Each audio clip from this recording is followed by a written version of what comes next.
Tomato allergies, nightshade allergies, they suck. I have a lot of coaching clients with them. I myself have an intestinal disease called colitis and autoimmune disease, and tomatoes, one of my favorite foods, are one of the things that brings them on. I grew up eating Italian food, lots of it, so lots of tomatoes, and it's not cool to not really be able to eat them anymore. I've talked previously about some of the methods I've tried to reduce the negative effect they have on me, and those are partially successful, but nonetheless, I mostly avoid tomatoes because I'm just better off without them. So that's a problem if you're eating a plant-based diet or almost any kind of diet that includes a healthy amount of vegetables, because tomatoes are amazing and also in like every recipe.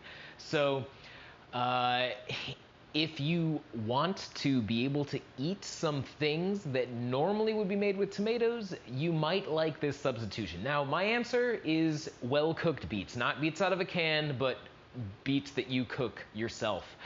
They are beets, they're never going to be tomatoes, but they actually can be a surprisingly effective way to convey the flavors and consistency of a tomato in various recipes, like pasta sauce. You could just load it with the same flavors, the same spices that you would normally put into Italian pasta sauce, and you can actually get something relatively close. They work in soup. So let's take a look at a couple of those options. So let's talk about using beets for a soup broth. So if you're going to make a broth, you definitely want to cut your beets into very small chunks, expose as much surface area as possible. Now, there's two reasons for this. One is that beets, when cooked conventionally, take a long time to cook, so exposing more surface area just speeds that up a little bit. But also, to get the maximum amount of like red juiciness into the broth, you want to have a lot of surface area there. The other major must-have is celery. It helps with the flavor. Plus, I'm making a soup out of this broth today, and I'm just like a lot of celery in mine. But you can add whatever other vegetables that you would normally add to a soup broth, and just throw it in there.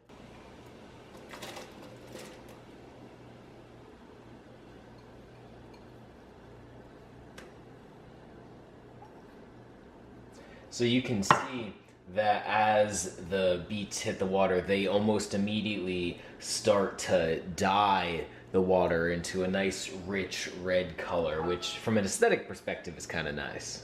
So it's going to take at least 10 minutes, even for these well chopped beets, to break down enough so that their sweetness and the tanginess starts to seep into the water. And the amount of beets that you put in is obviously going to affect how sweet it gets. If you have a little bit of water and a lot of beets, you can actually almost make it like thick. It's interesting. So this particular soup that I'm making, I like a lot of celery, so I'm going to pour a lot of celery in there. Gives it a lot of flavor. And then you could add whatever seasonings and spices that you want into it.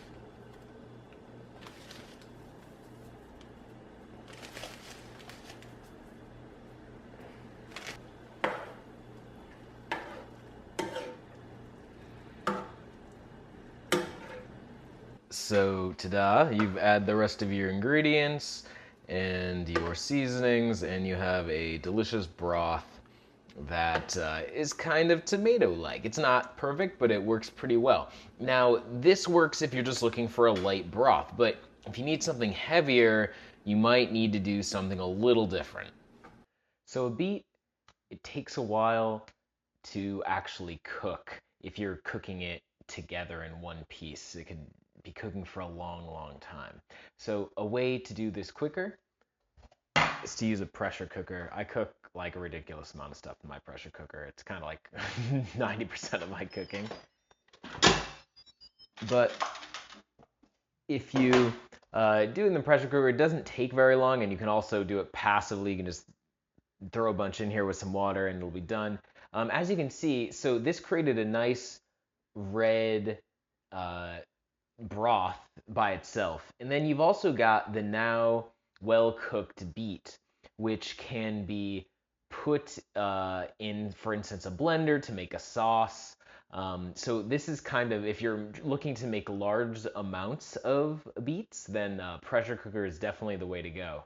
So this is a total experiment. I'm just seeing if I can recreate a healthier version of a barbecue sauce that does not use tomatoes. So obviously the tomatoes are replaced by the beets, and I've replaced the sugar with dates, and there's some other ingredients in there as well. So I was just kind of curious if I could do it. And the taste is surprisingly close to what I would expect. I mean, there's a hint of beetiness there, but it's still a barbecue sauce that doesn't taste too different than what it would be with tomatoes. Some people like barbecue baked beans. I made lentils and veggies with the barbecue sauce, and it tasted pretty good. I would definitely eat it again. Hope you enjoyed that, guys. If you did, please check out my website, renaissancehumans.com, and I offer coaching for people with a lot of digestive and autoimmune diseases if you want to lose weight. So talk to you guys later.